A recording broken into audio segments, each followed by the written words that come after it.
Good evening guys. मेरे अंदर energy नहीं है। बाकी सारी चीजें हैं। तो सर ने जो बोला सब समझ में आ गया ना। वो बहुत ही बेहतरीन। So talking about the journey of UPSC, how will we crack it. Sir ने बेसिकली जो बात की, it is all about motivation, how to get yourself motivated throughout this journey. What I will do is, मैं 3-4 points में बात करूंगा। ठीक है। The first thing is how many subjects you are having. ठीक है। हर सब्जेक्ट को पढ़ने का तरीका अलग होता है। ठीक है।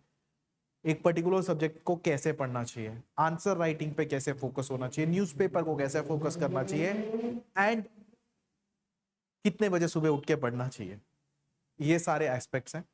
ठीक है। So the first thing, the first and the foremost thing, हमें क्या करना चाहिए, हमें ये क्लियर आइडिया होना चाहिए कि प्रीलिम्स में कितने सब्जेक्ट है, what are the subjects in mains, and what is should be the strategy for interview. ठीक है। ये हमारे मन में जितना क्लियर होगा उतना आपका प्रिपरेशन स्मूथ होगा और एंड में स्ट्रगल नहीं करना पड़ेगा। ठीक है। हर जंक्शन पे हम बात करेंगे। So talking about the preliminary part of the examination, suppose मैं यूपीएससी की बात करता हूं। ठीक है। The examination is definitely conducted in 3 stages, ये तो हम सबको पता है ना। ठीक है। So the first stage is prelims. ठीक है। The second stage is mains, and the final stages, the penultimate stages, interview.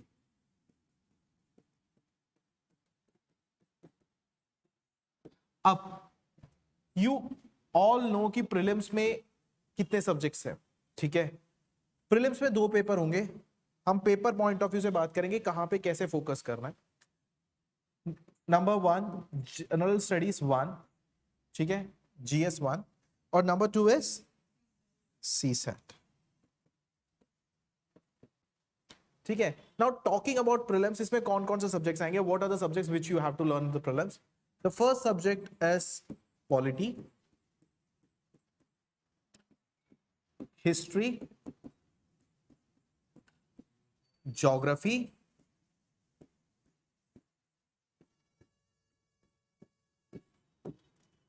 Environment,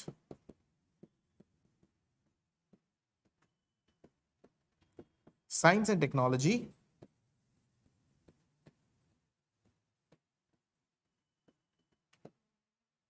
economics. ये तो हो गए प्रीलिम्स के major subject, plus current affairs, budget and economic survey. ठीक है। Plus अगर जब हम सी सेट की बात करते हैं, when we talk about CSAT, very good, when we talk about CSAT, इसमें कौन कौन से पोर्शन आएंगे, mathematics, English, reasoning.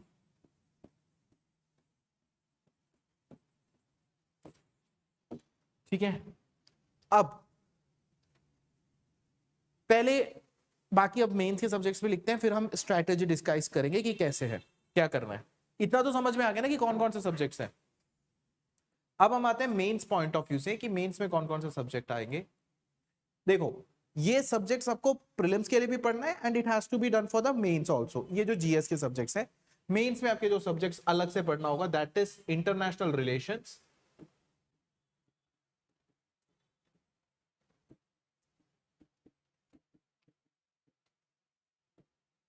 Indian society,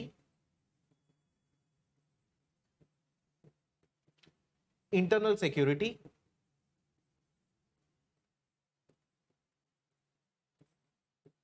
governance, ethics. नहीं, एक काम करते हैं, गवर्नेंस के बाद लिखते हैं वर्ल्ड हिस्ट्री,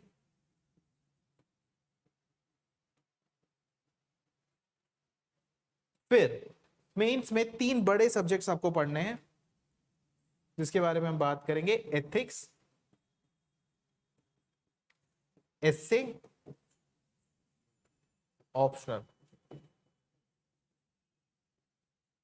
इसके अलावा आपको 2 लैंग्वेज पेपर की भी तैयारी करनी है, ठीक है, 2 लैंग्वेज पेपर, एक इंग्लिश और एक आपका जो रीजनल लैंग्वेज है, प्लस 2 कितने मार्क्स का इंटरव्यू है, 275 मार्क्स का इंटरव्यू।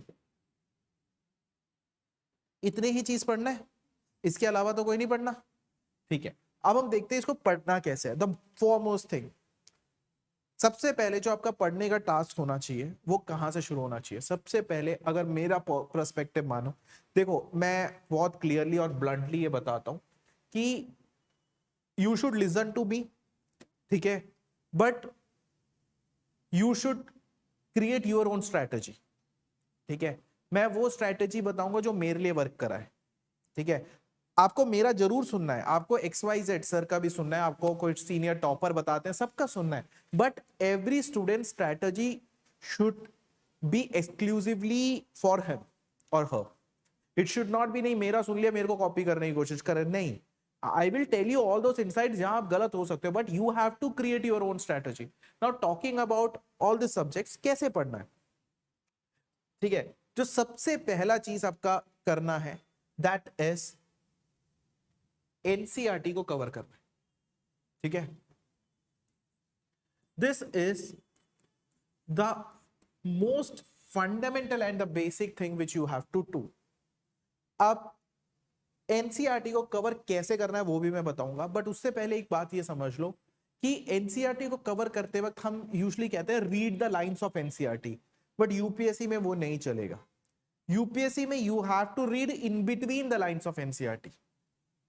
हम क्या करते हैं, कोई भी बुक उठाया, चाहिए लाइन लिखी, अच्छा फंडामेंटल राइट्स आर्टिकल 14 ये कह रहा है, नहीं भाई, वो जो लाइन के बीच में भी जो मिसिंग चीज है वो भी आपको साइड बाय साइड कवर करके जाना है।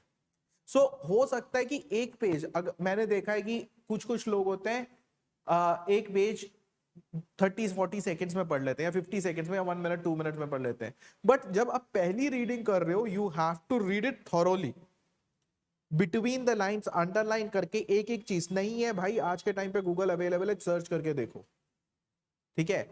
आज के टाइम पे you have a very big facility of Google, and अब तो चैट जीपीटी भी आ गया है, ठीक है। बट पहले टाइम पे एनसाइक्लोपीडिया नाम की एक चीज होती थी, आपको कोई चीज नहीं आ रहा, मार्क करके रखते हो, एनसाइक्लोपीडिया की 12 सीडी आती थी, फिर आप डालते थे अपने उस पर, फिर आप चेक करते थे, या आप लाइब्रेरी जाते थे। आज ऐसा कुछ नहीं है, जो भी चीज आपको नहीं समझ में आ रहा तुरंत गूगल करके देखो, अच्छा इससे, और उसी को वहीं पे ऐड कर दो।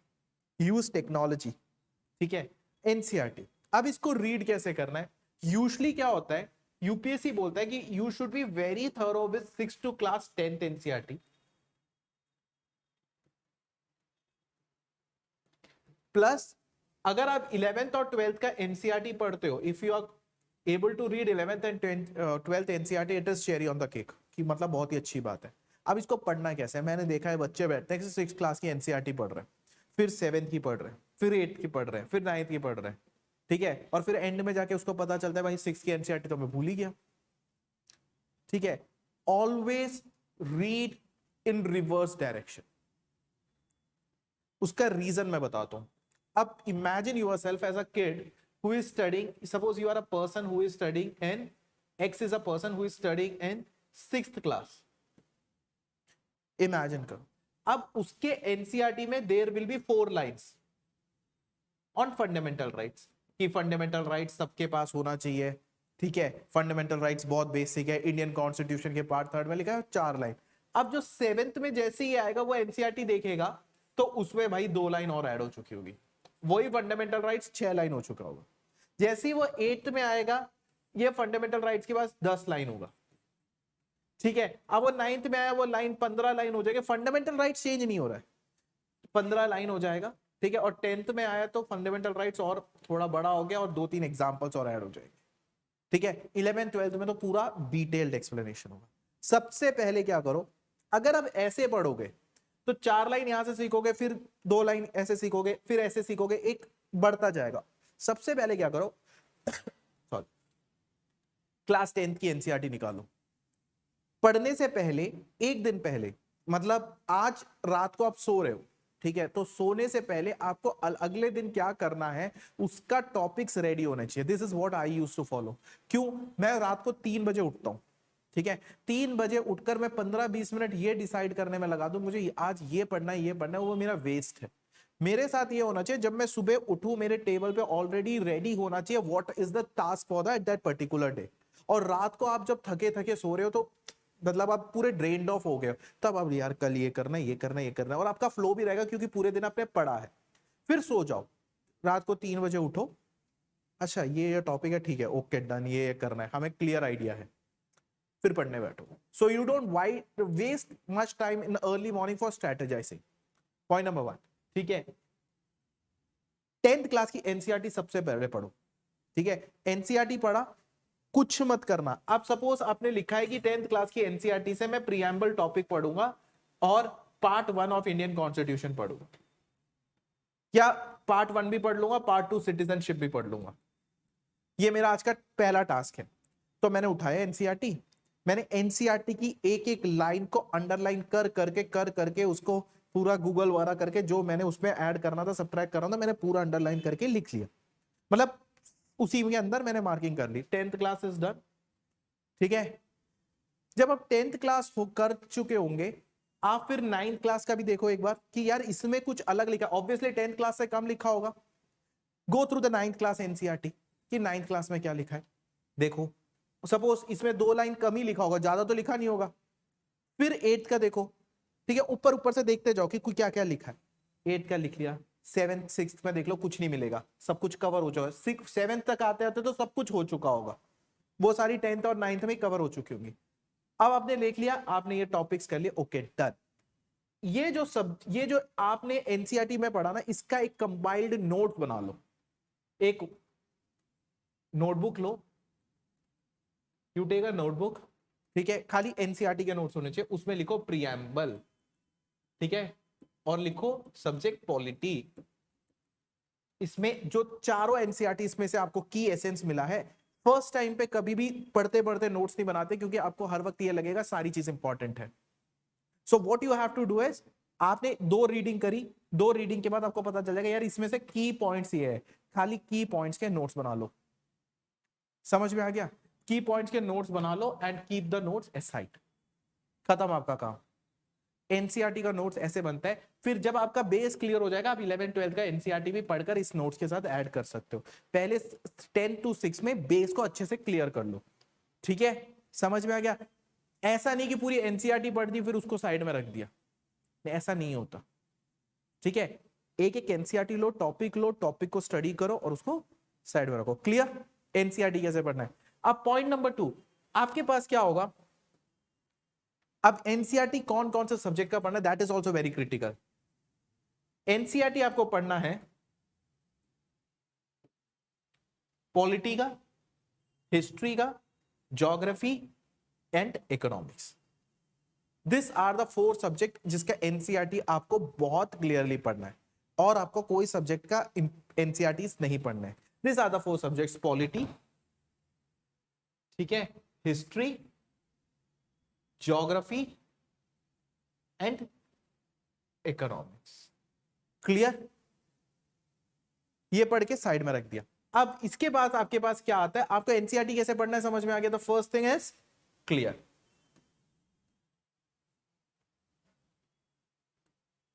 सो your NCERT is done. So आपके पास हर सब्जेक्ट का एक एनसीईआरटी का नोटबुक होगा। क्लियर? हर सब्जेक्ट का, ये जो 4 सब्जेक्ट मैंने बात किया। उसके बाद आता है जो आप क्लास नोट्स तैयार करते हो उस पर्टिकुलर सब्जेक्ट में।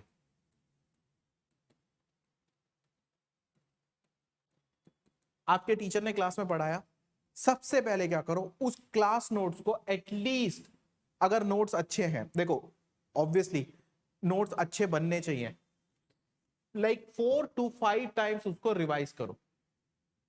क्लास नोट्स आपके टिप्स पे होने चाहिए, ठीक है। घर जाओ, उसको समझो, बार बार रिवाइज करते रहो। उसके बाद क्या करो, NCERT of that particular subject और क्लास नोट्स को मिलाकर एक कंपाइल फाइनल नोट तैयार कर लो। जैसे टीचर ने प्रियम्बल समझाया, आपके एनसीईआरटी में भी प्रियम्बल है, उसका एक फाइनल नोट तैयार करो, जो कि तैयार करने का भी एक तरीका होता है, ठीक है। वो तरीका मैं बताता हूं, how you make that final note. Suppose ये आपका नोटबुक है, ठीक है, फाइनल नोट तैयार करने की बात कर रहा हूं। फाइनल नोट में ये आपका नोटबुक है and this is the margin, the first margin. इसको बीच में लगभग इस पोर्शन में डिवाइड कर दो, ठीक है, इस पोर्शन में डिवाइड कर दो एंड यहां से लिखना स्टार्ट करो प्रियम्बल, ठीक है। और ये पोर्शन खाली रहना चाहिए हर पेज पे। प्रियम्बल लिखा, ओके, एनसीईआरटी पढ़ा, क्लास नोट्स पढ़े, दोनों में से की पॉइंट्स निकाल लिए, जो भी आपको रेलिवेंट लगता है प्रॉपर नोट्स लिखो। ये पोर्शन किस लिए छोड़ते हैं? ये पोर्शन छोड़ते हैं कि आपको उससे अलग कोई चीज नया मिलता है, कि कोई क्वेश्चन आपने पढ़ा, आप टेस्ट सीरीज करोगे, अब प्रियम्बल से कोई अलग टाइप का क्वेश्चन आता है, उसको जब भी मिलेगा यहां ऐड कर देना, ठीक है, या कोई पेपर लगा के उसको ऐड करते जाना। एसेंस पॉइंट कहते हैं उसको। एसेंस पॉइंट क्या होता है कि आपको मेंस में आंसर में इनपुट करने में एसेंस पॉइंट बहुत काम आता है, ठीक है। यहां पे आपने ब्लू पेन से लिखा, यहां पे ब्लैक पेन से वो एसेंस पॉइंट लिखते जाओ। This is how you create your final notes. वो एसेंस पॉइंट लिखने के लिए आप टेस्ट का यूज कर सकते हो, टेस्ट सीरीज का जो मॉडल आपको मिलता है, एमसीक्यू का यूज कर सकते हो, या कोई करंट अफेयर्स में ऐसी कोई चीज आई है जो उस टॉपिक से रिलेवेंट है, उसको ऐड करो। This is how you create your final notes. और यही नोट्स आप एग्जाम से 1-2 रात पहले रिवाइज करो, ठीक है। और डेफिनेटली मैं एक चीज बहुत सिंपली मानता हूं, I believe in a concept, you should limit your resources, ठीक है। इसके अलावा आप रेफरेंस बुक का यूज कर सकते हो, जस्ट टू फाइंड कि भाई कुछ चीज रह तो नहीं गया, टॉपिक्स देख के टिक कर सकते हो, ये भी हो गया, ये भी हो गया। For that purpose you can use reference book, और एक बार आप जस्ट क्विक रीडिंग कर सकते हो। जैसे ऑब्वियसली एनसीईआरटी पढ़ रहे हो, क्लास नोट्स पढ़ रहे हो, you can use Laxmikanth also, ठीक है। लक्ष्मीकांत का भी अब यूज करके रेफरेंस बुक को यूज कर सकते हो, मॉडर्न हिस्ट्री के लिए विपिन चंद्रा यूज कर सकते हो। But that should be just, ऐसे नहीं कि पूरा लक्ष्मीकांत बैठ के रटने बैठ गए, साइंटिस्ट नहीं बनना है, यूपीएससी निकालना है, ठीक है। So this is what you have to do in the basic preparation. समझ में आ गया? सो ये 4 सब्जेक्ट इसी पैटर्न में खत्म करना है, ठीक है। अब talking about environment and science and technology, UPSC में इसका 90% क्वेश्चन साइंस करंट अफेयर से रिलेटेड आता है, ठीक है। अब बात करते हैं कि कैसे करंट अफेयर्स को करना है। तो आपका भी जो बेसिक कंसेप्ट है, we have done with NCERT, we are done with class notes, and we are also done with reference book, कि मैंने बता दिया पूरा पढ़ने की जरूरत नहीं है, एसेंस पॉइंट निकालने के लिए पढ़ सकते हो। अब आता है बात आती है करंट अफेयर्स और newspaper, how to read it. बहुत सिंपल होता है करंट अफेयर्स और न्यूज़पेपर पढ़ना।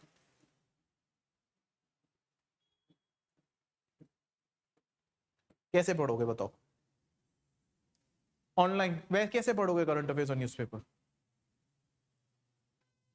बोलो, आंखों से पढ़ेंगे, बताओ कैसे पढ़ोगे? हाँ भाई, कैसे चलेगा करंट? आंखों से ना, बताओ। देखो, सबसे पहले करंट अफेयर्स को पढ़ने का सबसे पहला एक चीज जो आपको चाहिए होता है वो होता है भरोसा, ठीक है। बहुत इंपॉर्टेंट वर्ड है। You should trust yourself. क्यों, मैं बताता हूं, ठीक है, मैं क्यों बताता हूं।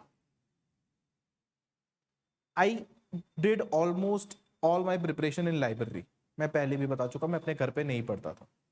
अब मैं जब लाइब्रेरी जाता था ना, वहां पे बहुत सारे बच्चे मेरे जैसे, मेरे सीनियर्स, मेरे जूनियर्स, सब प्रिपरेशन करने आते थे।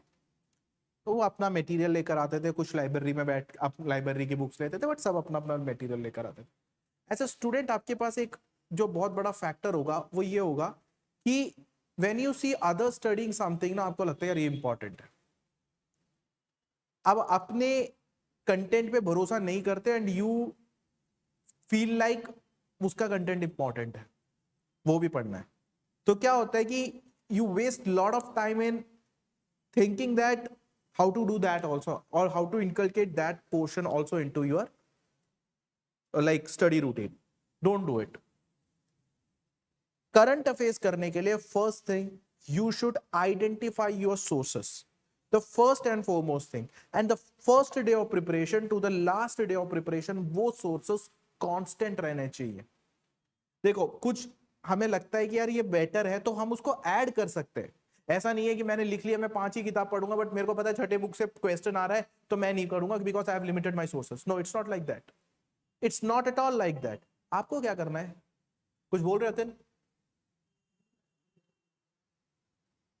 नहीं है? देखो, ऑलवेज लिमिट योर सोर्सेस। कैसे करोगे लिमिट सोर्सेस? दे दो, जाओ जाओ जाओ जल्दी जाओ।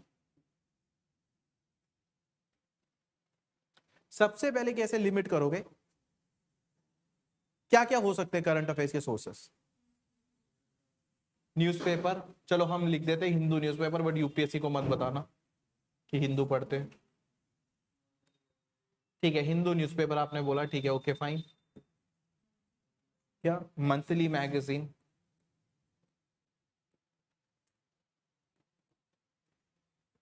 और बस?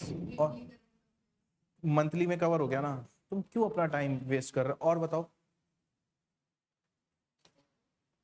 इतना ही? मैं एक और सोर्स बताता हूं, दैट इज पीआईबी। ठीक है, प्रेस इंफॉर्मेशन ब्यूरो, बहुत इंपॉर्टेंट है। ठीक है, और अगर पढ़ना चाहो तो मिनिस्ट्री ऑफ कल्चर का वेबसाइट देख लेना बीच बीच में, अगर पढ़ना चाहो तो बहुत चीजें यहां पे मिल जाएगी। ठीक है, क्योंकि कल्चर से मेंस में बहुत क्वेश्चन पूछा जाता है, पढ़ना चाहो तो, जरूरी नहीं है। ठीक है, अब कैसे करते हैं न्यूज़पेपर को एनालिसिस, या कैसे पढ़ना चाहिए करंट अफेयर्स? किस किस को न्यूज़पेपर पढ़ने की आदत है? क्या? अभी डाल, 1-2 महीने पहले स्टार्ट किया। सुनो, कैसे पढ़ते हैं newspaper. Suppose you are having a news, the first thing you should look forward, the first and the foremost thing, कोई भी न्यूज आए तो क्या देखते हो सबसे पहले? सिलेबस का पार्ट है या नहीं। वो कैसे आइडेंटिफाई करते हो? सिलेबस रीड करके। द फर्स्ट थिंग जो आपको न्यूज़पेपर में देखना है कि वो GS1, GS2, GS3 या GS4 या कहां पर वो आप फिक्स कर सकते हो। जैसे अगर न्यूज कोई अमेंडमेंट को लेकर है तो आप उसको किस किस चीज से रिलेट करते हो? Suppose the news is constitutional amendment को लेकर। ठीक है, आपके पहला जो थॉट प्रोसेस होना चाहिए, आप क्या इसको पॉलिटी में लिख सकते हो? लिख सकते हैं। और अमेंडमेंट से कोई इंटरनेशनल लेवल पर भी कोई प्रेशर बन सकता है। जैसे हमने आर्टिकल 370 को अमेंड किया तो कश्मीर का इशू पाकिस्तान के लिए, यूएस के लिए एक बहुत बड़ा फैक्टर ऑफ डिस्कशन बन गया। ओके, आईआर से भी रिलेट कर सकते हो। ठीक है, और कुछ अमेंडमेंट से कोई स्टेट में कोई फर्क पड़ रहा है, हाँ भाई, ज्योग्राफी में इंक्लूड कर सकते हो। ठीक है, ओके, अमेंडमेंट से कोई देश की इकोनॉमी में बदलाव आ रहा है तो इकोनॉमिक्स से। ठीक है, और क्या अमेंडमेंट एथिकल था तो एथिकल से। ठीक है, अब ये देखो कि इस न्यूज़पेपर को सबसे, मेरा जो थॉट प्रोसेस है, कोई भी न्यूज देखेगा तो मेरे दिमाग में पहले ये जाता है यार मैं इसको कहां यूज कर सकता हूं। अरे पढ़ना इंपॉर्टेंट थोड़ी है, पता भी तो चलना चाहिए कि कैसे यूज करना है। मैंने आपको AK-47 फुल लोड करके दे दिया, चलाना नहीं सिखाया, कोई फायदा हुआ? नहीं हुआ। चलाना भी तो सीखना है। तो सबसे पहली चीज, the first and the foremost thing when you are reading a newspaper, आपको पता होना चाहिए कि मैं जीएस पेपर 1 में यूज करूंगा, 2 में यूज करूंगा या ऑप्शनल में यूज करूंगा, एथिक्स में। एक ही चीज को मल्टीपल डायरेक्शन में भी यूज कर सकते हो, मल्टीपल डायमेंशन में भी यूज कर सकते हो, फर्स्ट थिंग। ठीक है, दूसरा चीज उसमें नोट करना है कि भाई ये न्यूज किसी पॉलिटिकल एजेंडा ड्रिवन तो नहीं है। अगर पॉलिटिकल एजेंडा ड्रिवन है तो छोड़ देना। ठीक है, पॉलिटिकल एजेंडा ड्रिवन है तो सीधा स्ट्राइक ऑफ। फिर उस न्यूज को पढ़ो, उस न्यूज को पढ़ो, उसमें से बस एक याद रखना, अगर एडिटोरियल होगा, ठीक है, तो मैक्सिमम कितना वर्ड्स होगा? 200 वर्ड्स होगा, मैक्सिमम 200 वर्ड्स होगा। एडिटोरियल होगा तो या 250 वर्ड्स होगा, इससे ज्यादा तो नहीं होगा। इसमें से 200-250 वर्ड्स में से what you have to do is take out a white page और उसमें हेडिंग डालो। ठीक है, उस न्यूज में से 15-20 पॉइंट्स जो आपने सीखा है, देखो उसमें दो टाइप के पॉइंट होते हैं कैसे लिखना होता है न्यूज़पेपर। सबसे पहले लिखो कॉन्टेक्स्ट ऑफ न्यूज। कॉन्टेक्स्ट का मतलब होता है ये न्यूज किसके बारे में था, किस चीज के बारे में था, ये न्यूज में अखबार में क्यों आया। ठीक है, दूसरा ठीक है, इसका रेलिवेंस आपके कौन से पेपर के हिसाब से, ठीक है, फिर उसका सब्जेक्ट मेंशन कर दो कि क्या क्या इंपॉर्टेंट पॉइंट्स हैं, क्या क्या, एक समरी लिख लो, और उसके बाद उसमें कुछ फैक्ट्स होंगे तो फैक्ट्स भी लिख लेना। लिखा, साइड में रख दिया। एक हफ्ते में मैक्सिमम, मैं एक आपको नंबर दे रहा हूं, मैक्सिमम आपका 35 न्यूज से ज्यादा एक हफ्ते में आपके पास होना नहीं चाहिए। अगर 35 न्यूज से ज्यादा लिखते हो तो दैट मींस आप ओवरडू कर रहे हो या कहीं ना कहीं आप फॉल्स न्यूज को भी पढ़ रहे हो। 35 इज द मैक्सिमम नंबर, इससे ज्यादा न्यूज, 35 तो मैंने बहुत बोल दिया, 35 न्यूज से ज्यादा आपका जो बंडल बन रहा है, जो कंटेंट बन रहा है, उसमें नहीं होना चाहिए, ठीक है, इससे 30 to 35, और ये बहुत है, ठीक है। उसके बाद क्या करो, हर वक्त न्यूज निकलने लिखने के बाद प्रीवियस डे का न्यूज भी रिवाइज करते जाओ। आज अपने न्यूज निकाला ना, तो आज आपने 4 न्यूज लिख लिया, अच्छा तो पिछले दिन का भी पढ़ लो, कल मैंने क्या पढ़ा था, जस्ट हैव अ ग्लांस इसको। और जब आप 7th डे पढ़ रहे हो तो 6th डे का भी न्यूज कवर करो, पिछले 6 दिन का। तो आज अपने 1.5 आवर्स उस नोट को तैयार करने में लगा, कल आप 2 आवर्स पढ़ रहे हो, तो give always half an hour to 40 minutes for revision and rest, नया काम करो। तो क्या होगा, या थोड़ा अपना टाइम बढ़ाओ। हर दिन एक चीज याद रखना, प्रीवियस डे के लिए रिवीजन के लिए टाइम रखना, अदरवाइज यूपीएससी नहीं निकले। And it is the basic concept कि revise you will clear the paper, if you don't revise you will never clear the paper. मुझसे लिख के ले लो, ठीक है। अब आपके पास एक महीने में कितने न्यूज हो गए, मैक्सिमम 4 हफ्ते होते हैं, 30 इंटू 4 कर लो, 120 न्यूज हो गए। अब आपके पास मंथली एंड में एक करंट अफेयर्स का मैगजीन आता है, ठीक है, कोई भी एक मैगजीन ले लो, बट वही मैगजीन पूरे साल भर फॉलो करना, कोई भी, आपकी चॉइस है, वो मैं नहीं बोलूंगा, आपको जो मैगजीन लेना वो लिया, दूसरी तरफ आपने अपना न्यूज़पेपर कर लिया। अब देखो कितने पॉइंट आपके, कितने हेडिंग न्यूज़पेपर का मंथली मैगजीन में, तो आपको आइडेंटिफाई करने में हेल्प कर जाएगा कि आपका relevancy of selecting the news कितना है। मंथली मैगजीन वो कहीं ऊपर से तो नहीं बना के बेचते, ऑब्वियसली वो भी न्यूज़पेपर से बनाते हैं। तो if you compare the two 120 topics आपके और उसके एक 60 to 70 पेज का मैगजीन को कंपेयर करोगे, तो यू विल क्लियरली आइडेंटिफाई कि भैया आपके आइडेंटिफिकेशन में कितना रेलिवेंसी है। देन इधर भी एक न्यूज है, इधर भी एक न्यूज है, कॉमन है, उठाओ इसको पढ़ो। आपने जो करंट अफेयर्स का न्यूज़पेपर में से लिखा है, देखो सारे पॉइंट्स इधर कवर्ड है, नहीं है तो उसको ऐड करो, कॉमन नोट बना लो। कॉमन नोट इंपॉर्टेंट होता है क्योंकि मैं एक चीज बिलीव करता हूं, when you go near to the exam your material should be very concise and consolidated, वरना क्या होगा, पेपर से एक रात पहले भी लक्ष्मीकांत पढ़ रहे होंगे। And this is a very clear concept कि when you go near the exam you should have more concise material, जितना ज्यादा आगे जाओगे उतना ज्यादा मटेरियल कंसाइज होना चाहिए ज्यादा देन elaborating।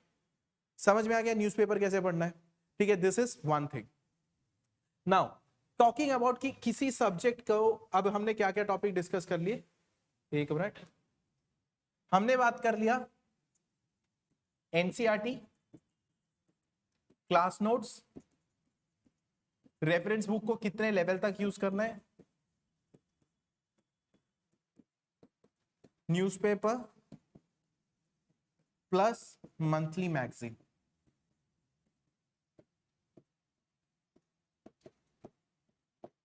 इसके अलावा क्या करना चाहिए, इसके अलावा 2 चीज आपको फोकस करना चाहिए, ठीक है, जो कि आपको एक आईएएस बनाने में बहुत इंपॉर्टेंट रोल प्ले करता है, दैट इज टेस्ट। ठीक है, 2 चीज, पहला इज टेस्ट, दूसरा इज टेस्ट एनालिसिस।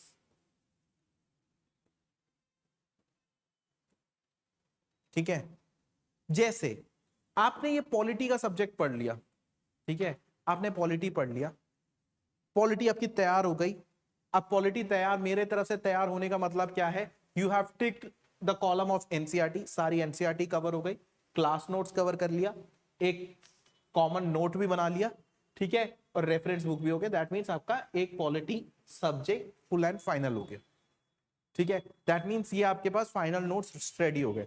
उसके बाद 100 क्वेश्चंस का 100 क्वेश्चंस का एक पेपर लेना है, ठीक है, 100 क्वेश्चन का एक पेपर लेना है। ऐसे आपको 5 टेस्ट लेना है, 5 टेस्ट, 5 टेस्ट। उसको डेली 20 क्वेश्चंस करना स्टार्ट कर दो, या स्टार्टिंग 10 से कर लो, 10 क्वेश्चन करना स्टार्ट कर दो डेली। मैं ये नहीं कह रहा कि उसको बैठ के 3 घंटे में सॉल्व करो, नहीं, अभी जरूरत नहीं है। जस्ट टू अंडरस्टैंड एक क्वेश्चन को अटेम्प्ट कैसे करते हैं, डेली 10 से 15 क्वेश्चन करना मस्टली। और टेस्ट करके, जैसे 1 घंटा आपको लगा कि उस पूरे टेस्ट को करने में, या आधा घंटा लगा, जितना में 30 मिनट्स में हो जाएगा 15 क्वेश्चन, या ले लेना 30-40 मिनट्स में 15 क्वेश्चन कर लेना। उसी के बाद तुरंत उस क्वेश्चन को एनालिसिस करके उसके शॉर्ट नोट्स बना लो, ठीक है। अब आपके पास 2 चीज हो जाएगा, class notes, NCERT reference book और इसका एक मिक्सचर, प्लस आपका टेस्ट एनालिसिस। समझ में आ गया?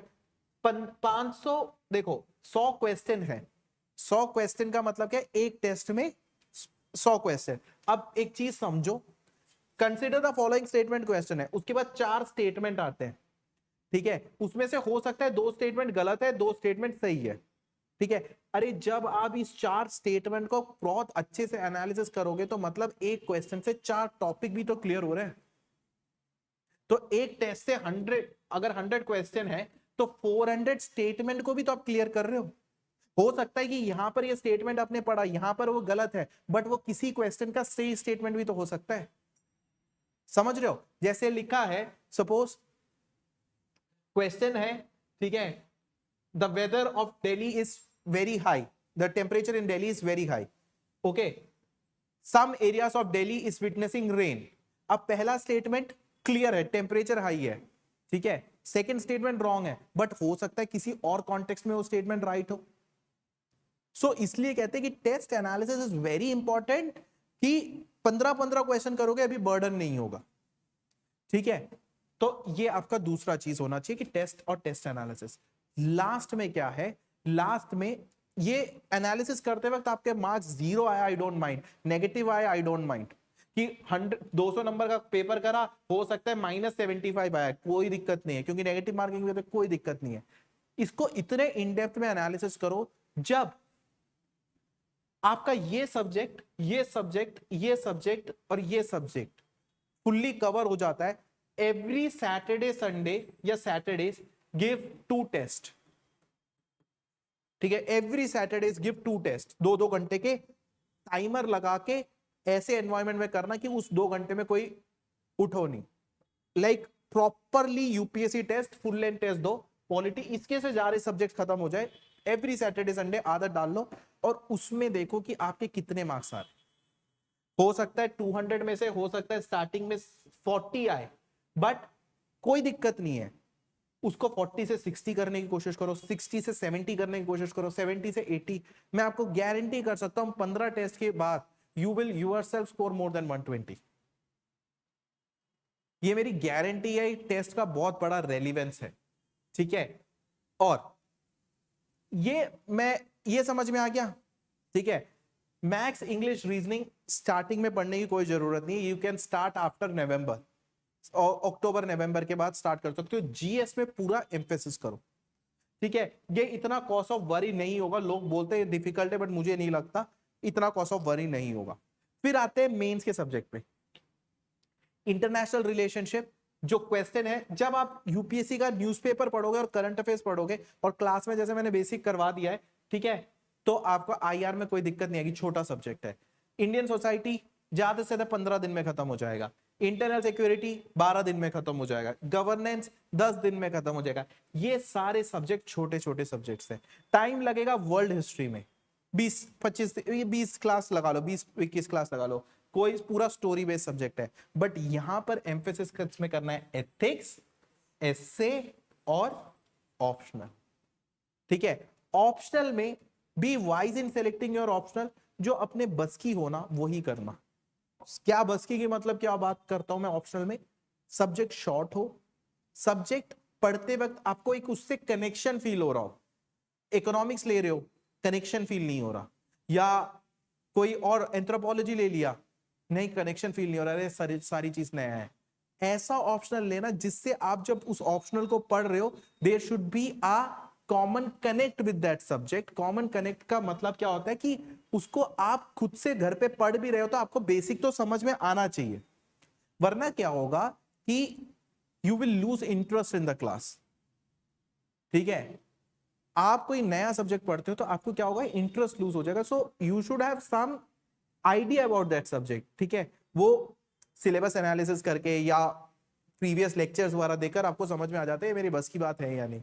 मैं तो कहता हूं कि बेस्ट थिंग इज इसमें से कोई बेस्ट ऑप्शन आपको अच्छा लगता है तो सिलेक्ट कर लो, या एक ऑप्शनल होता है सोशियोलॉजी, सोसाइटी के बारे में बात करते हैं, वो सिलेक्ट कर लो। ठीक है, इसमें से कोई सिलेक्ट करोगे तो बेस तो इधर ही से बन जाएगा, उसी को वहां पे करो। जैसे पॉलिटी पीएसआईआर का बेस बन जाएगा, पब्लिक एडमिनिस्ट्रेशन का बेस बन जाएगा, हिस्ट्री है थोड़ा लेंथी ऑप्शनल है, ज्योग्राफी एक ऑप्शनल है, इकोनॉमिक्स एक ऑप्शनल बन सकता है, बट वह आपको डिपेंड करना है इधर आप सबसे ज्यादा कंफर्टेबल किस में हो। समझ में आ रहा है? दूसरा पॉइंट क्या है, दूसरा पॉइंट है, एक पॉइंट मैंने अभी छोड़ दिया, दैट इज आंसर राइटिंग, मैं उस पर आऊंगा। इतना चीज क्लियर हो गया है? ठीक है, इतना आपको पढ़ना है। ऑप्शनल में क्या करना है, ऑप्शनल में मैं एक ही एडवाइस दूंगा, क्योंकि मेरा ऑप्शनल हो सकता है आपके ऑप्शनल से मैच ना कर रहा हूं। ऑप्शनल में मैं I will give you a small advice.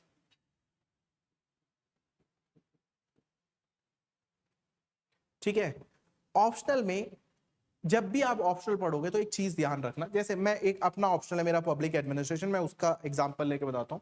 ठीक है, कुछ 26 कुछ चैप्टर्स है। जो पबेट का जो पहला दो चैप्टर है,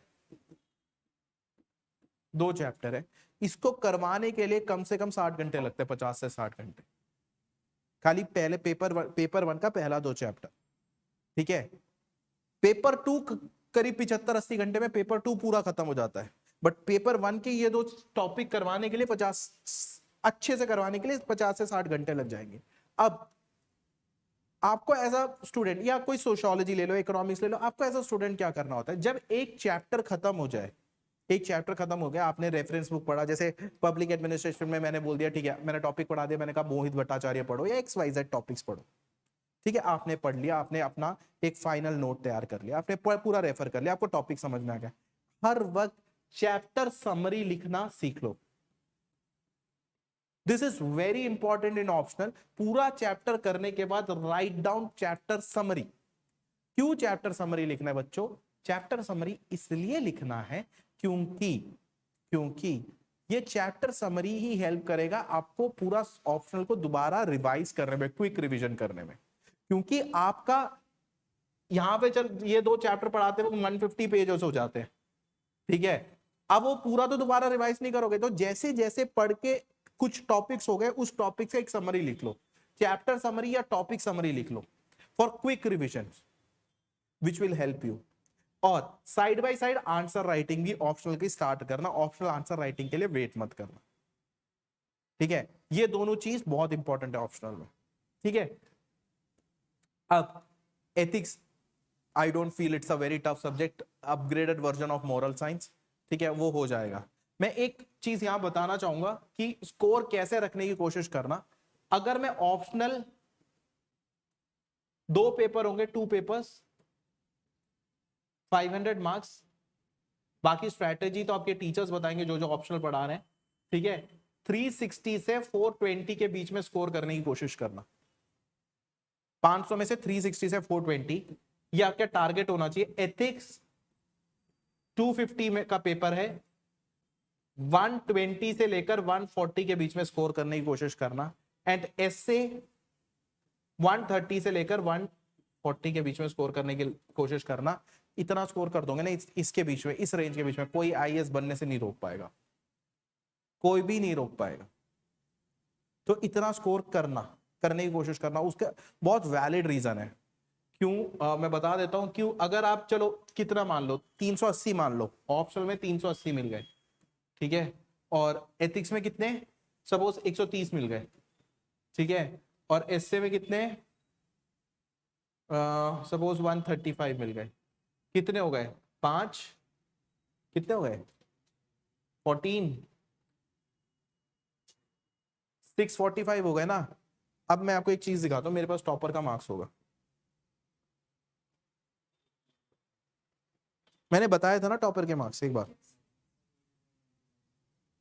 899 ना।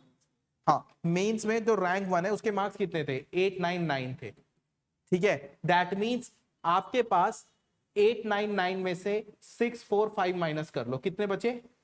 4 5 2, 254 मार्क्स। 254 मार्क्स स्कोर करने के लिए आपके पास कितना पेपर है? GS1 बचा है, GS2 बचा है, GS3 बचा है, ठीक है, और कुछ बचा है? 300 नंबर में से आप लगभग कहीं ना कहीं गए तो 200 नंबर तो आराम से स्कोर कर लोगे। अगर इसमें इसका स्कोर थोड़ा सा और बढ़ जाए तो आप टॉप 10 में आ जाओगे। ये तो मैंने 380 तो एवरेज लिया है ना, अगर इसको आप 400 या 390 टच कर लो या इसको बढ़ा दो, ठीक है, आप हर पेपर में तो 100 नंबर तो स्कोर करोगे। मतलब 3 बड़े पेपर आपके पास बचते हैं कि आपको 200 मार्क्स स्कोर करने के लिए आप टॉपर अपने बन जाओ। तो बट फैक्टर ये है कि इधर ऑप्शनल एथिक्स और एसए में you have to score very highly. और मैं आपको एक और बात बता देता हूं, ऑप्शनल का पेपर पढ़ना बहुत आसान होता है क्योंकि प्रीवियस ईयर क्वेश्चन को ही वो ट्विस्ट एंड टर्न करके देते हैं। पिछले 10 साल का प्रीवियस ईयर इतनी बार लिख के पढ़ लो, कभी ऑप्शनल में 350 से कम नंबर नहीं आएंगे। प्रीवियस ईयर क्वेश्चंस को ऑप्शनल में 500 क्वेश्चन 600 क्वेश्चन का उनके पास पूल है, उसको इधर से उधर कर देंगे, उधर से इधर कर देंगे। जितना क्वेश्चन आप लिख पाओगे लिख लो, पास हो जाओ। पास मतलब बहुत हाईली स्कोर करोगे। ठीक है, ऑप्शनल में एक स्पेशल स्ट्रेटेजी, क्योंकि उसमें कुछ नया ऐड नहीं करते वो ज्यादा। कंसेप्ट पढ़ो, उसी टॉपिक के ऊपर 10-20 क्वेश्चन लिख डालो, समझ में आ गया? This is the basic strategy. ठीक है, अब आपका एनसीईआरटी कैसे पढ़ना है, you have knowing class notes, reference book, newspaper. ठीक है, now the point of discussion was optional ethics and इससे ये 3 भी हमारा हो गया, आपको पता चल गया कि क्या करना है। अभी तो मैं बहुत बेसिक आइडिया दे रहा हूं। ठीक है, अब एक चीज है कि भाई आंसर राइटिंग कैसे करना है। ठीक है, बहुत लोग आंसर लिखकर यहां सबमिट करते हैं, मैंने भी काफी बार देखा है। ठीक है भाई, बहुत बुरा आंसर लिखते हो तुम लोग, सॉरी टू से। ठीक है, थोड़ा आंसर की क्वालिटी इंप्रूव करो। अब आंसर की क्वालिटी कैसे इंप्रूव होगी? ठीक है, आंसर की क्वालिटी कैसे इंप्रूव होगी बताओ? How will you improve the quality of answer? बताओ क्या लिखना है? और हाँ, नेचुरल होना चाहिए, बुकिश नहीं होना चाहिए। और बताओ, मैं कुछ पॉइंट्स बताऊंगा क्योंकि अभी आप स्टार्टिंग कर रहे हो। आंसर राइटिंग में लिखते वक्त क्या क्या फोकस होना चाहिए?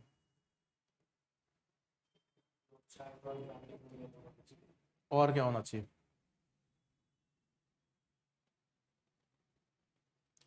जो सबसे पहला चीज आंसर राइटिंग को लिखते वक्त आपके दिमाग में क्या आना चाहिए?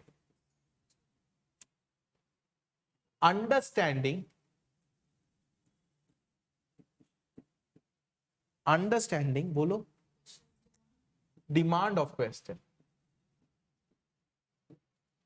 कि क्वेश्चन क्या डिमांड कर रहा है। मैंने यहां पे एक चीज देखा, जब लोग आप आंसर लिखते हो क्वेश्चन में कीवर्ड होता है, आप उसी को पढ़ के भाई उसी पे लिखे जा रहा है, वो पूछ कुछ और रहा है, आप कीवर्ड, क्योंकि आपको कीवर्ड पता है आप वही लिख रहे हो। कीवर्ड पकड़ के आंसर तब लिखा जाता है जब आपको पता नहीं है कि क्वेश्चन क्या पूछ रहे हैं। उसमें आपको एवरेज 5-15 में से 2-3 नंबर ही मिलेंगे। समझने की कोशिश करो, एक एलैबोरेटेड क्वेश्चन है, बहुत बड़ा क्वेश्चन है। ठीक है, सस्टेनेबल डेवलपमेंट गोल्स और क्लाइमेट चेंज को लिंक करके उसने क्वेश्चन पूछे और आपको खाली ये पता है कि क्लाइमेट चेंज क्या होता है, आपको एसडीजी नहीं पता, आप लिख रहे हो क्लाइमेट चेंज, गर्मी बढ़ गई है, बारिश हो रहा है। अरे भाई, वो आंसर नंबर नहीं देगा, वो देगा 2 नंबर की, इतना मेहनत पेन खर्च किया है, टाइम वेस्ट किया, 2 नंबर दे देगा, ये 1 नंबर दे देगा। आपको समझना है कि वो क्वेश्चन क्या पूछ रहा है। अगर क्वेश्चन का आंसर आपके पास है नहीं तो ठीक है, you do with the keyword, but understanding question is very important. For example आपके पास पहला क्वेश्चन आया है पेपर में, आईआर के प्रोस्पेक्टिव से, on the global scenario there has been global wars which has been going throughout the world, can it lead to a scenario of the third world war. ठीक है, आपने लिखा यार मुझे पता नहीं है कि कहां कहां वॉर हो रहा है, चलो ग्लोबल में इंडिया पाकिस्तान की लड़ाई तो हो रही है, इसराइल पैलेस्तीन हो रहा है, इसी को एक्सप्लेन कर देते हैं। बट उसका क्वेश्चन क्या डिमांड कर रहा है, आप क्या करोगे? इसराइल पैलेस्तीन हो रहा है, इंडिया पाकिस्तान का वॉर हो रहा है, ठीक है। वो आपसे एक्सपेक्ट क्या कर रहा है? वो आपसे एक्सपेक्ट कर रहा है कि ग्लोबल सिनेरियो में बहुत सारे वॉर्स चल रहे हैं, क्या इससे थर्ड वर्ल्ड वॉर होगा? आपको 2 वॉर पड़ रहा है, आपने कीवर्ड वहां क्या पकड़ लिया? भाई जंग है कीवर्ड, आपने लिख दिया 250 वर्ड्स, वो काट के दूर फेंक देगा उसको, वो दे देगा 2 नंबर, खुश रहो, ठीक है। वो एक्सपेक्ट क्या कर रहा है? वो एक्सपेक्ट कर रहा है, सबसे पहली चीज वो एक्सपेक्ट कर रहा है कि ग्लोबल लेवल पर वॉर किस किस ग्राउंड पे हो रहे हैं। इकोनॉमिक वॉर हो रहा है, for example India China. Territorial conflict हो रहा है, इंडिया पाकिस्तान। कम्युनल वायलेंस की वजह से हो रहा है, 2 communities, Israel Palestine. War for resources हो रहा है, अफ्रीका में कॉन्गो, उस रीजन में, रवांडा वाले रीजन में वॉर फॉर रिसोर्सेस हो रहा है, where European countries are fighting, ठीक है। और पर्सनल एजेंडा के लिए भी वॉर हो रहा है कि US is asking Ukraine to join NATO and which has led to a conflict between Ukraine and Russia. So वो पहला चीज तो ये ढूंढ रहा है कि भाई किस किस एजेंडा पे ग्लोबल वॉर हो रहा है। दूसरा चीज वो ये ढूंढ रहा है कि ग्लोबल वॉर कौन कौन से कॉन्टिनेंट्स में हो रहा है, किस वजह से हो रहा है। फिर लास्ट पॉइंट है आपका, वो ये कह रहा है कि इस वॉर, सारे वॉर आपने डिफाइन कर दिया कि इस एजेंडा में वॉर हो रहे, इतने जगह पे वॉर हो रहे, आपने सब कुछ डिफाइन कर दिया, तब भी आपका आंसर खत्म नहीं होगा। उसका क्वेश्चन क्या है? क्या इन वॉर के वजह से थर्ड वर्ल्ड वॉर हो सकता है?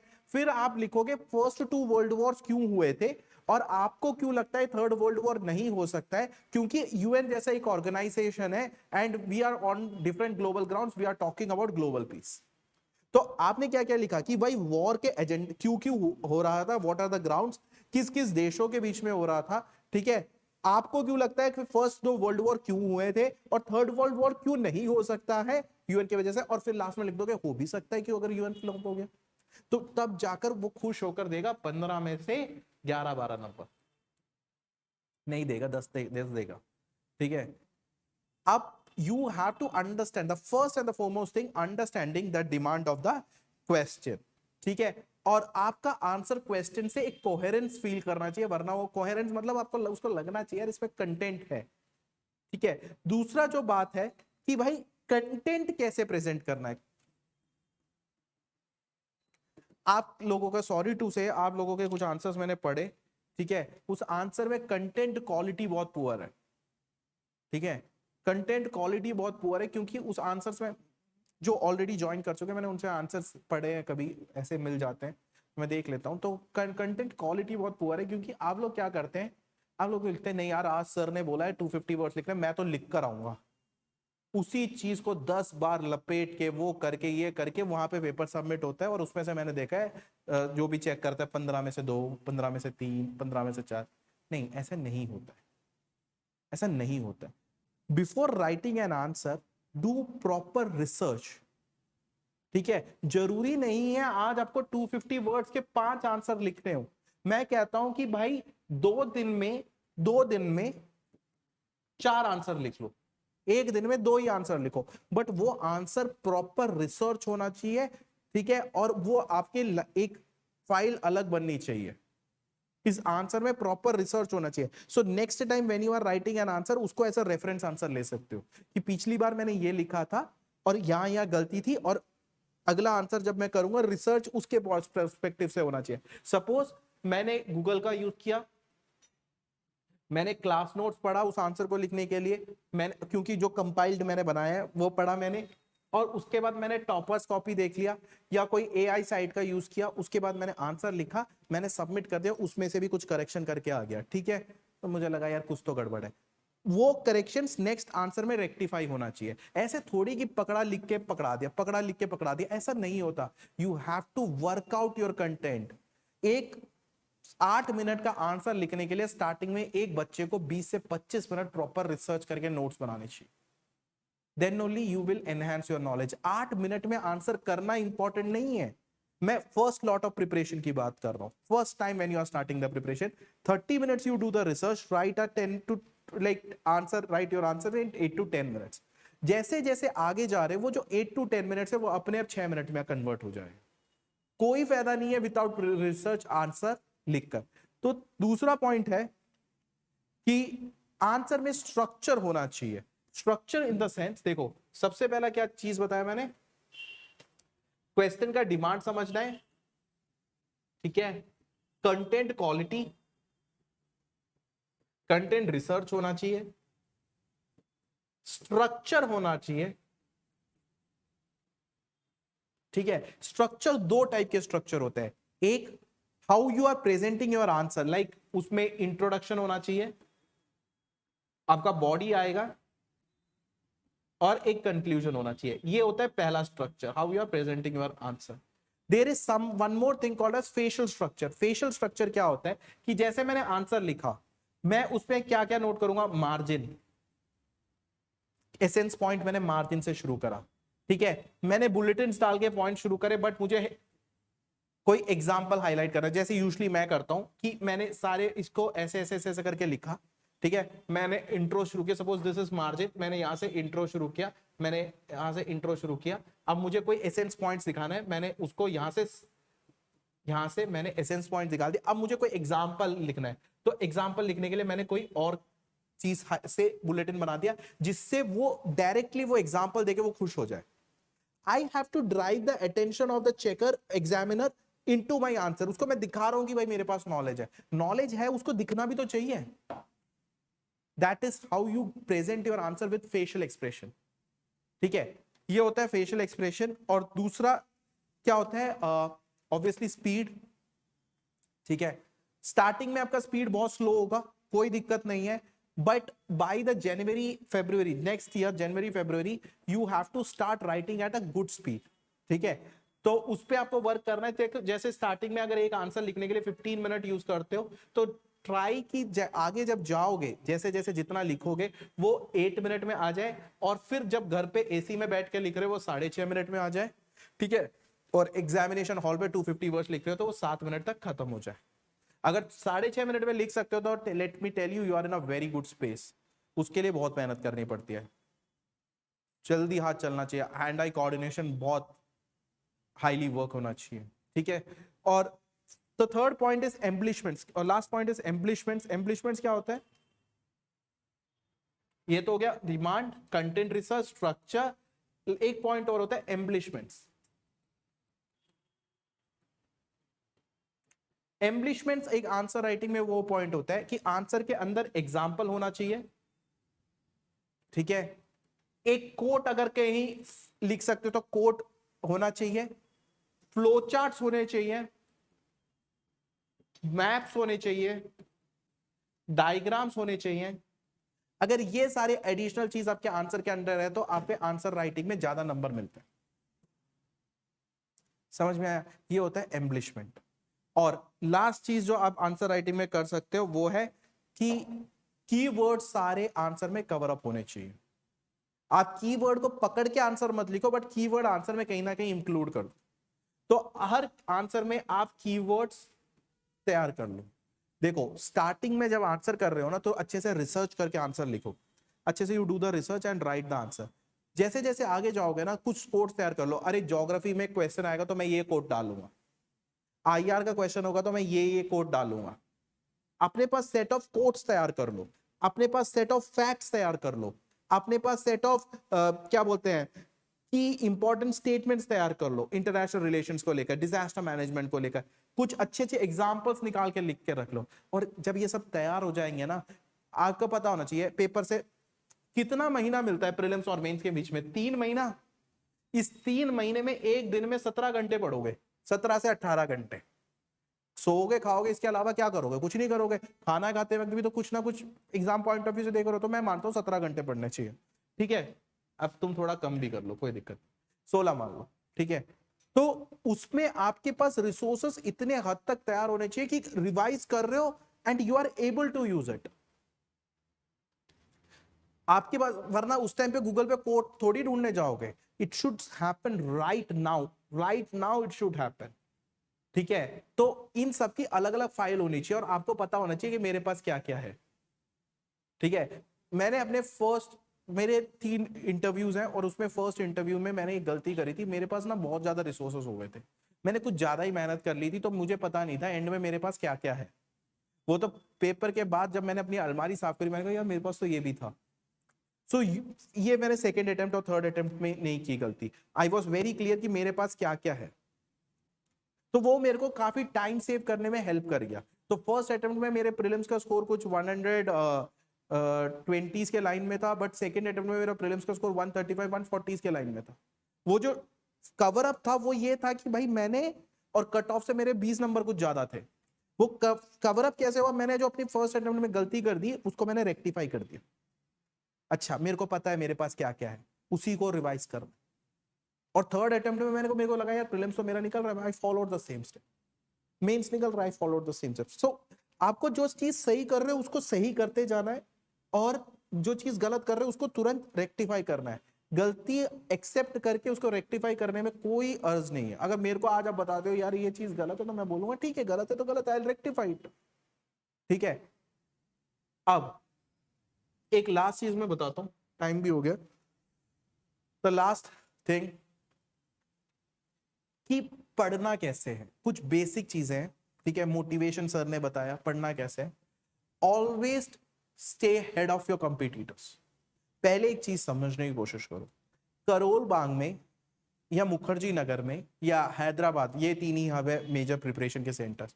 यहां पर जो बच्चे प्रिपेयर कर रहे हैं उसके अलावा बहुत लोग हैं जो कि प्रिपेयर कर रहे हैं। Your competition is not with in the 30 to 40 60 students of the classroom, या कोचिंग के 800 लोग, उससे कंपटीशन नहीं है। ये करोल बाग के 10-20 हजार लोग, इससे प्रिपरेशन नहीं है। या हैदराबाद के, your coaching is with those people जो भारत के रूरल एरियाज में बैठे हैं, जो कि कंटिन्यूस पढ़ रहे हैं। तो ये कंपटीशन में there is lot of like hard work and lot of people are preparing, you need lot of patience. समझ में आ रहा है? तो जैसे सपोज यू आर प्रिपेयरिंग, ठीक है, आप देख रहे हो यार मेरा रूममेट है 7 बजे उठता है, मैं भी 7 बजे उठूंगा, ऐसे मत सोचो। मेरे को रात को 3 बजे उठना है, and it is the idle time when a preparation should start. ये मेरा एक्सपीरियंस कहता है। रात को 3 बजे से पढ़ना शुरू करो, मेरे उसके प्रॉपर लॉजिक्स है। ठीक है, और it really works, it really works in the mains. ठीक है, 3 बजे उठने का मेरा मतलब क्या है, क्यों उठना है? देखो अपना वो तुम्हारे ऊपर है। कहीं ऐसा नहीं हो कि 3 बजे उठ गए और तुम थक गए और बोलो अरे सर आपने उठने को बोला था, मेरे से तो चला नहीं जा रहा। वो तुम्हारी कैपेसिटी, मैं उसमें कुछ नहीं कर सकता। ठीक है, पानी पियो, खाना खाओ, like if you work, if you देखो, you need to show your character कि किस मिट्टी से बने हो। वो उसके लिए अलग ही फायर होता है, उसके लिए अलग ही फायर होता है। वो फायर ऐसे नहीं आता कि हाँ किसी के बोलने से, मैं बोलूंगा क्लास के बाहर चले जाऊंगा तुम नीचे चाय पीते मिलो, ठीक है, चाय पियो, उसके लिए एक अलग फायर होता है। उसके लिए एक जिद होती है कि यार मुझे तो टॉप 10 में आना है। You need that fire in your belly, you need that character कि भाई even in adversity I will stand firm and I will achieve my dreams. ठीक है, it's very simple, you have to follow your process, you have to trust your capabilities, you have to have a self belief। हाँ मैं कर जाऊंगा यार, देख लूंगा, कोई भी क्वेश्चन आएगा, you have to have self belief। अब मेरे को कोई फालतू में आके ज्ञान बांटता है कि ऐसे पढ़ो ऐसे पढ़ो, मैं बोलता हूँ सुन मैं इतने साल से पढ़ा रहा हूँ, मुझे पता है कैसे पढ़ाना है, ज्यादा नहीं बोलो। सो आई डोंट लाइक, अगर कोई अच्छी बात बता रहा है कि सर आपको, मेरे को आपका एक सजेशन है कि ये इंक्लूड कर लो, आई रिस्पेक्ट, हाँ सर मैं कोशिश करता हूँ। अगर मुझे बोल रहा है नहीं तुम्हें ये किताब पढ़नी चाहिए, ये किताब पढ़ के पढ़ानी चाहिए, I know what I can do. अभी 2 दिन पहले विराट कोहली ने क्या बोला, जब हर्षा भोगले ने उसको क्रिकेट वो बोला कि उसका स्ट्राइक रेट रो है, विराट कोहली ने बोला भाई मैं क्यों सुनूं, मुझे पता है मैं क्या कर रहा हूं। भाई फ्लूक, मैं एक मैच जिता सकता हूं, मैं सालों से मैच जिताते आ रहा हूं, I know what I am doing on the cricket field. That is character. आपको पता होना चाहिए, आप कॉन्फिडेंट है, आप इतना नॉलेज गेन कर रहे हो, आप अपने प्रोसेस को इतना स्ट्रांग कर लो that your character should speak for yourself. Like sir मैं हाथ जोड़ के कहता हूं कि कोई अब दोस्त बता रहा है भाई तू करंट अफेयर्स पढ़ रहा है, इस मैगजीन से पढ़ रहा है, खुश रहे, मेरा अपना एजेंडा है, मैंने प्रिपेयर कर लिया है, अबे ये टेस्ट कर ले, वहां जाके टेस्ट दे दे, नहीं, मेरा अपना एजेंडा है, मैंने 3 टेस्ट फिक्स कर रखे, मैंने यहाँ के 3 टेस्ट देने हैं, मेरे को पता है। यार तू 17 घंटे पढ़ रहा है, तेरी बॉडी टायर्ड हो रही है, भाई मैं कभी 16 घंटे पढ़ूंगा, कभी 15 घंटे, मेरे को पता है मुझे क्या करना है। संडे को घूमने चलते हैं, वीकेंड है, नहीं यार संडे को मेरी क्लास है, मुझे पता है मुझे क्या करना है। मैं ये नहीं कह रहा कि you don't take advices, you take advices, but you should have that rigidity, rigidity की थोड़ा, कुछ लोग होते हैं आके फालतू में ज्ञान बांटते हैं कि थोड़ा फ्रेश हो जाएगा भाई, घूम के आते हैं, मोमोज खा लेते हैं, आइसक्रीम खा लेते हैं। अरे भाई मोमोज खा लेंगे, बट सोच लो कि इसके साथ जाने में तुम्हारा 2 घंटे वेस्ट हो रहा है। मना कर दे, यार भाई तू जा, रूम में बैठ के पढ़ा नहीं जा रहा, कहीं लाइब्रेरी ज्वाइन कर लो, लाइब्रेरी में पढ़ा नहीं जा रहा, रात को मतलब कोई दिक्कत आ रही, रात की लाइब्रेरी ज्वाइन कर लो, but here it should be very clear what should be my goal. See, I believed in one thing. मेरे रूम में साफ साफ मेरे उस पर लिखा हुआ था, आई विल फोकस, और कुछ नहीं लिखा हुआ था, बिलीफ, प्रोसेस, ड्रीम, डेस्टिनी. मैं किसी का एक चीज फालतू नहीं सुनता. बिलीफ, दूसरा मैं प्रोसेस पे बिलीव करता हूं, प्रोसेस, ड्रीम करता हूं कि मैं पहुंच जाऊंगा, एंड डेस्टिनी. ये 4 चीजें हैं जिस पे मैं बिलीव करता हूं. ठीक है, इसके अलावा मैं किसी और की नहीं सुनता. And unnecessarily never indulge during this preparation. मेरा एडवाइस है, अननेसेसरली किसी के साथ एक अननेसेसरी आर्ग्यूमेंट में इंटरफेयर मत हो, कि दोस्त के साथ लड़ाई होगी, पेरेंट्स के साथ लड़ाई होगी, मम्मी के पापा के साथ लड़ाई हो गई, पार्टनर के साथ लड़ाई होगी. नहीं यार, कोई जरूरत नहीं है. क्यों? उससे आपका मेंटल पीस और मेंटल स्पेस डिस्टर्ब होता है. कोई बोल रहा है, हाँ यार ठीक है, ओके, तुम उसको 10 जवाब दोगे, वो तुम्हें 10 जवाब देगा, तुम्हारा 2 दिन बर्बाद. यार मेरे दोस्त से मेरी लड़ाई होगी.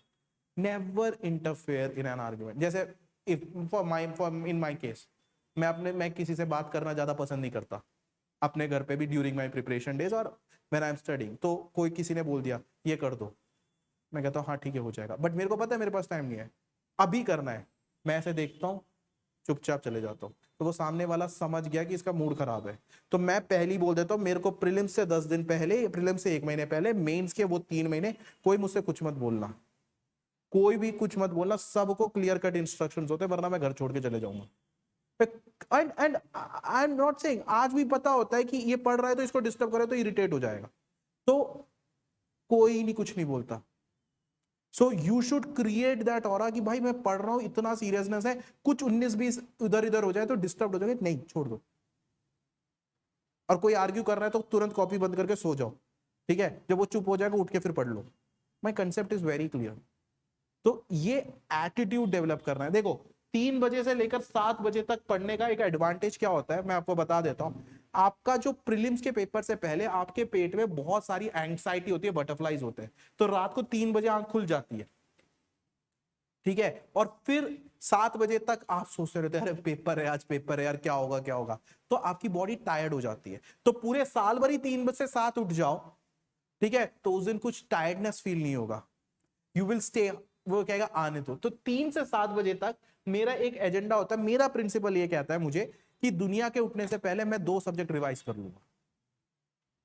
दूसरे, मेरे कंपटीटर का टाइम 7 बजे शुरू हो रहा है, तो मैं 3 से 7 बजे के बीच में 2 मेजर सब्जेक्ट रिवाइज कर लूंगा. So I will be in a very good space. ठीक है, उसके बाद नॉर्मल चल रहा है. अब मेरा कंपटीटर एक्स कर चुका है, तो मैं ऑलरेडी 3x कर चुका हूं. ठीक है, वो कॉन्फिडेंस मेरे पूरे दिन भर रिफ्लेक्ट करेगा, अरे मैं तो वैसे भी इससे आगे हूं. ठीक है, और हर एक चीज और बताऊंगा कि हर चीज का टाइम डिवाइड कर लो. Suppose 3 to 5 you are doing your first subject. ठीक है, वो 5:15 हो सकता है वो टॉपिक कंप्लीट करने के लिए. ऐसे मत करो नहीं यार आज मैं 1.5 आवर्स और पढ़ के खत्म करूंगा, नहीं, you will get lethargic. 3 to 5, 3 to 5:30 हो सकता है, बट ये मत सोचना कि 7 बजे तक पढ़ के पूरा कंप्लीट करूंगा, नहीं. You should stick to your plan. Next subject 5 तक पढ़ लिया, 5:30 से नेक्स्ट सब्जेक्ट स्टार्ट करो, 7:15 में फिनिश कर लो, 2 सब्जेक्ट्स डन. ठीक है, 7:15 गेट अप. ठीक है, have a cup of tea, do some exercise, it's mandatory. अगर एक्सरसाइज नहीं करोगे तो आपके ब्रेन में ब्लड फ्लो प्रॉपर नहीं होगा, आपका रिटेंशन कैपेसिटी डाउन होता है. मैं अगर गलत बोल रहा हूं, कल से 1 महीने एक्सरसाइज करके देखना, योर रिटेंशन कैपेसिटी और memory will get more sharp. बादाम खाने से कुछ नहीं होता, ऑक्सीजन जाना चाहिए शरीर में. Water and exercise are important part of preparation.